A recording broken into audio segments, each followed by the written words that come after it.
Bonjour, pour notre projet de recherche, nous avons décidé d'explorer un sujet qui touche autant les amateurs de musculation que la population générale, soit la relation entre la consommation régulière d'alcool et l'anabolisme musculaire. Comme nous le savons, l'alcool a plusieurs effets sur le corps, mais qu'en est-il spécifiquement de son influence sur le développement musculaire? C'est la question que nous nous sommes posée. Est-ce que la consommation d'alcool régulière nuit à l'anabolisme et favorise le catabolisme musculaire? Donc, au travers de cette présentation, nous allons analyser les effets de l'alcool directement sur l'anabolisme musculaire, les impacts hormonaux principalement sur le cortisol et la testostérone, le catabolisme, puis finalement analyser et prendre en compte les facteurs aggravants, les effets de l'alcool tels que l'équilibre hydrique. L'effet sur les muscles squelettiques. Un usage chronique augmente le risque de maladies de muscles squelettiques. Ceci cause une dégradation des muscles, principalement des muscles lombaires du dos et les muscles cardiaques. Ceci crée une réduction du rythme d'éjection du corps, puisque l'éthanol affecte plusieurs types de muscles et de protéines. Un usage aigu a aucun effet sur le muscle squelettique. Maintenant, pour les types de fibres musculaires. Donc, un usage chronique affecte seulement les fibres de type 2 et cause une réduction du diamètre des muscles. Un usage aigu a une possibilité d'hypertrophie à cause de l'effet de compensation causé par une atrophie de fibres de type 2 et une augmentation cytoplasmique et en protéines contractiles. Maintenant, pour une étude homme versus femme. Donc, dans ce contexte, on parle du sexe biologique. Donc, les hommes ont une augmentation d'atrophie des protéines musculaires. Ceci peut être causé par un diamètre musculaire généralement plus grand, tandis que les femmes ont une diminution d'atrophie des protéines musculaires comparées aux hommes, comme on peut voir dans ce graphique. Maintenant, pour une autre étude. Cette étude était faite sur un homme qui avait un poids de 150 livres et a perdu 28 livres de muscle en consommation d'alcool chronique. Malheureusement, aucune étude était faite sur une femme, donc mon hypothèse est qu'il y aurait une diminution de perte de poids musculaire comparée aux hommes. Maintenant, pour l'effet de renouvellement des protéines. Donc, il y aura une réduction de 40% avec une consommation d'alcool chronique. Puisque les muscles squelettiques sont 40% de la masse totale, cette réduction influence le métabolisme protéique du corps. Ceci affecte toutes les protéines dans les muscles et il y aura une augmentation de 3-MH, ce qui crée une dégradation protéine musculaire et est enfin trouvé dans l'urine après cette dégradation. Donc maintenant, nous allons analyser les effets de l'alcool sur le profil hormonal en nous concentrant plus précisément sur la testostérone et le cortisol. Une baisse de testostérone peut nuire à la synthèse des protéines et à la récupération après l'entraînement, tandis que le cortisol, lui, une hormone produite en réponse au stress, peut avoir des effets positifs ou négatifs selon son niveau et la durée de son élévation, notamment en favorisant le catabolisme musculaire. Donc, dans ses premières études, il est démontré qu'une consommation régulière d'alcool peut nuire à la prise de masse musculaire en agissant sur plusieurs mécanismes physiologiques.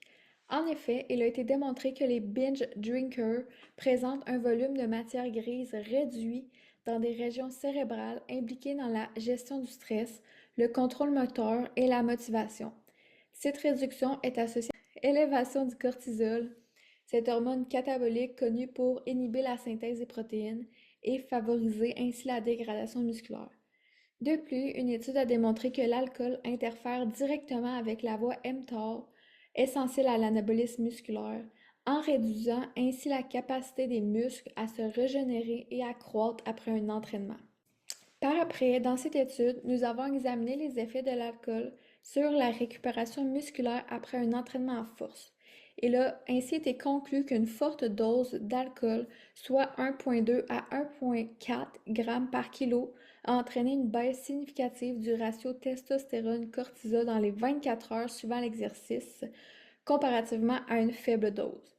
Depuis, l'étude a conclu que la consommation d'éthanol interfère avec les axes hormonaux, réduisant la production de testostérone. Cette diminution a encore des conséquences sur l'activation de la voie mTOR qui stimule la croissance musculaire. Ensuite, il a été démontré qu'après un entraînement intense, la testostérone augmente temporairement de 29%, mais ce pic disparaît en 1 heure. En revanche, si l'alcool est consommé après l'exercice, la testostérone chute de 19 à 30% et il reste basse pendant les 12 à 26 heures suivantes. Pour terminer, nous avons deux méta-analyses qui permettent d'avoir une vue globale sur l'effet de l'alcool. Donc, nous avons pu conclure que la consommation d'alcool est associée à une diminution des niveaux de testostérone totale, puis on observe également une baisse des hormones FSH et LH qui régulent la production de testostérone. Cette réduction pourrait s'expliquer par deux mécanismes principaux, soit la destruction des cellules de Leydig dans les testicules, qui sont responsables de la production de testostérone, ainsi qu'une perturbation de l'axe hypothalamo-hypophyso-gonadique qui contrôle l'équilibre hormonal. La seconde méta-analyse va dans le même sens, soit qu'elle démontre que la consommation chronique d'alcool entraîne une baisse significative de la testostérone, soit en moyenne 4,86 nanomoles par litre de moins chez les personnes qui consomment de l'alcool de façon chronique par rapport aux abstinents. En conclusion, ces études démontrent un effet significatif de la consommation d'alcool sur la diminution des niveaux de testostérone et bien que l'effet sur le cortisol ne soit pas entièrement défini, il semble également favoriser son élévation, ce qui pourrait nuire à l'anabolisme musculaire.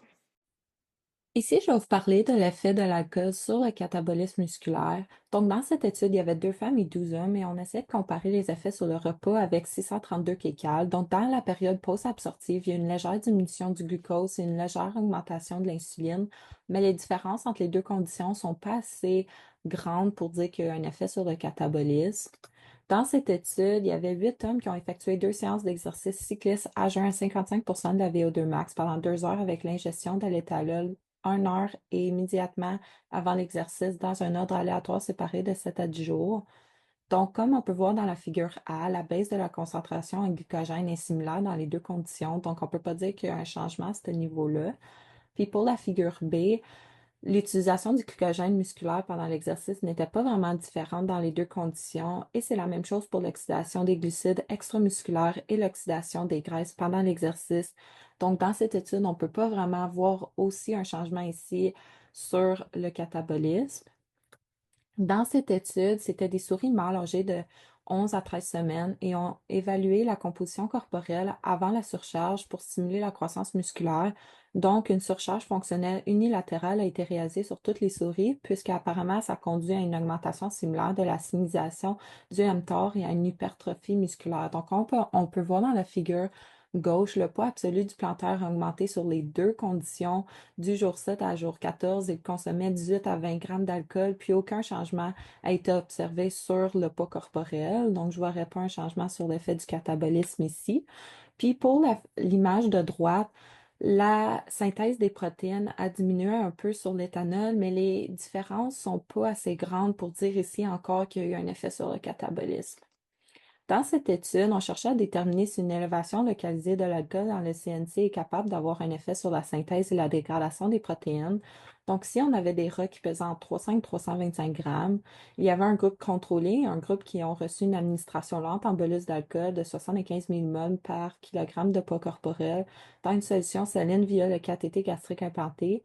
Cette dose a été donnée puisque ça diminue la synthèse des protéines. Donc, à la figure B, on peut observer une différence que l'alcool augmente l'expression des gènes liés à la dégradation des protéines, qui est l'astrogène 1 et le MURF1, grâce à l'éthanol. Puis, à la figure C, on peut voir que l'augmentation du protéasome a augmenté face à l'éthanol, ce qui pourrait contribuer à une perte musculaire accrue. Donc, comme on peut voir à travers de ces études, il n'y a pas vraiment de changement sur le catabolisme, sauf cette étude, mais cette étude, ils ont vraiment essayé de voir un changement face au catabolisme. Donc, je ne dirais pas que globalement, il y a un effet sur le catabolisme. En ce qui concerne les facteurs aggravants, nous verrons comment la consommation d'alcool affecte l'équilibre hydrique, la récupération et le système nerveux, tout en croisant ses effets avec la performance sportive.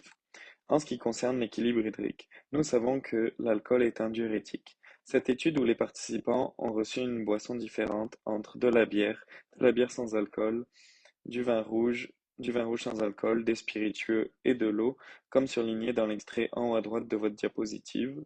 Chaque participant est resté dans un état de repos, puis des analyses d'urine ont été réalisées durant les 4 heures qui suivaient en laboratoire, puis après 24 heures chez eux.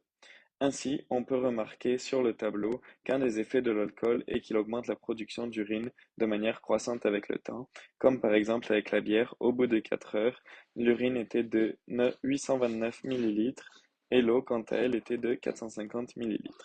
Toujours avec la même étude, c'est désormais en comparant l'osmolarité qu'on peut remarquer que les personnes ayant eu de l'alcool comme boisson ont une osmolarité plus élevée que celles ayant eu de l'eau, avec 465 contre 769 pour l'eau, nous permettant ainsi d'affirmer que l'alcool a bel et bien un effet déshydratant, ce qui peut nuire à la performance, comme par exemple causer plus de crampes, mais aussi car on remarque que la concentration en sodium et en potassium est soit diminuée, soit identique avec la prise d'alcool, ce qui est par conséquent un facteur limitant pour la performance. Dans cette deuxième étude se produisant en 3 phases, la première étant une phase d'exercice en étant déshydraté par la chaleur, mais qui peut donc être comparée avec la prise d'alcool. La deuxième étant une consommation de boissons non alcoolisées allant jusqu'à 4% d'alcool, puis la troisième étant une phase de repos où on contrôle la balance hydrique. On observe lors des 4 essais à 4% dans le breuvage que la balance hydrique est nettement plus basse après 4 heures comparée aux autres boissons.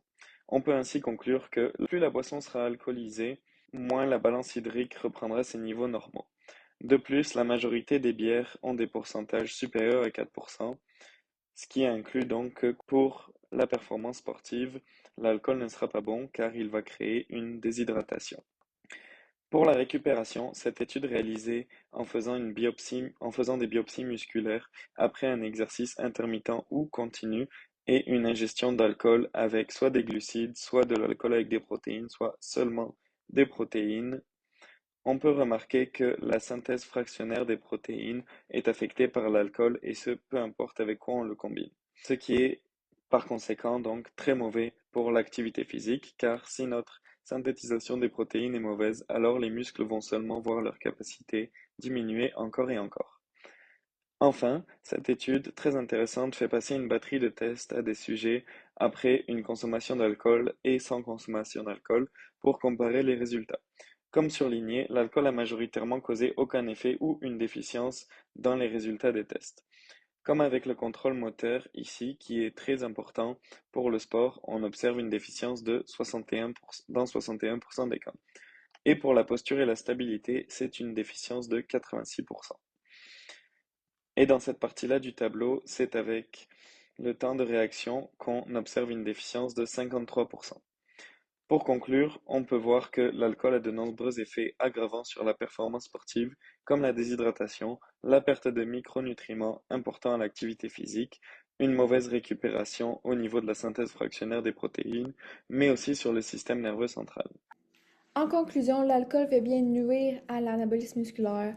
Notamment, il peut réduire le niveau de testostérone, freiner la synthèse protéique, altérer la qualité du sommeil et aussi affecter le système nerveux central. L'alcool va aussi provoquer une déshydratation ainsi qu'une perte de nutriments essentiels à l'activité physique. Donc, nous recommandons de limiter la consommation d'alcool, surtout chez un athlète, afin de maximiser les adaptations à l'entraînement. Ceci dit, bien qu'il y a plusieurs mécanismes que l'on connaît déjà, on pense qu'il y aurait encore plus à explorer.